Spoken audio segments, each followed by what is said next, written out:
அன்பு தமிழ் நெஞ்சங்களுக்கு வணக்கம். ஃபர்ஸ்ட் ஷோ நிகழ்ச்சிக்கு உங்களை அன்போடு வரவேற்கின்றேன்.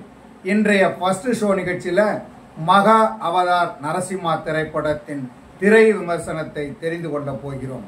வாங்க நிகழ்ச்சிக்கு போவோம்.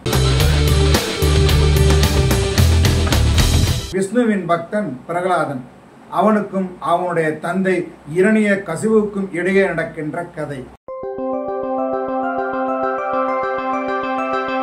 ஒரு கொடிய அரக்கன் இரணிய கசிபு.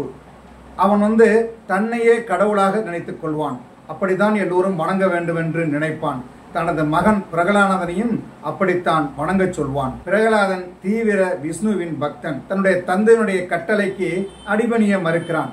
இவன் படிக்கின்ற குருகுலத்தில் இருக்கின்ற அவனை ஒத்த மாணவர்களுக்கெல்லாம் விஷ்ணுவின் புராணத்தையே பேசிக் கொண்டிருப்பான். அவரையே வணங்க வைத்துக் கொண்டிருப்பான். தனக்கும் தனது அசுர குலத்திற்கும் எதிராக இருக்கும் மகன் பிரகலாதனுக்கு மரண தண்டனை விதிக்கிறான். இரணிய கசிபு விதிக்கின்ற மரண தண்டனையிலிருந்து மகன் பிரகலாதன் தப்பிக்கிறான். இதனால் கொடுமையான தண்டனைகளை எல்லாம் அவனுக்கு வழங்க வைக்கிறான் இரணிய கசிபு. அந்த ஒவ்வொரு கொடிய தண்டனையிலிருந்தும் உயிர் பிழைக்கிறான் பிரகலாதன்.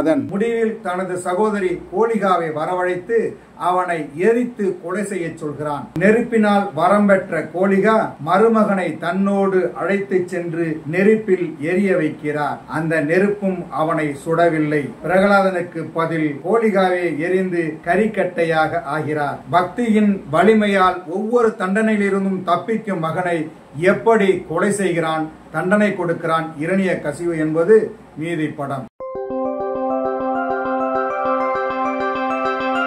ஊமை படங்கள் தயாரான போது முதலில் தெலுங்கில் தயாரிக்கப்பட்ட படம் பக்த பிரகலாதன்.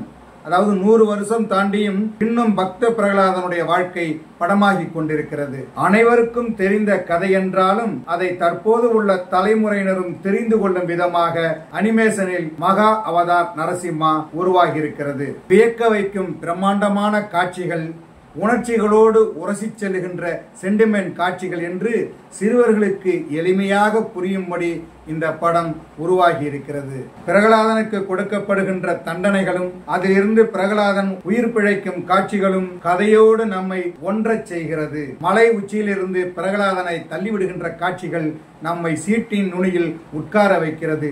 அதே போல கிளைமாக்ஸில் நரசிம்ம அவதாரம் எடுத்து இரணியனின் குடலை பிடுங்கி மாலையாக போடுகின்ற காட்சிகள் மெய்சிலிர்க்க வைக்கிறது.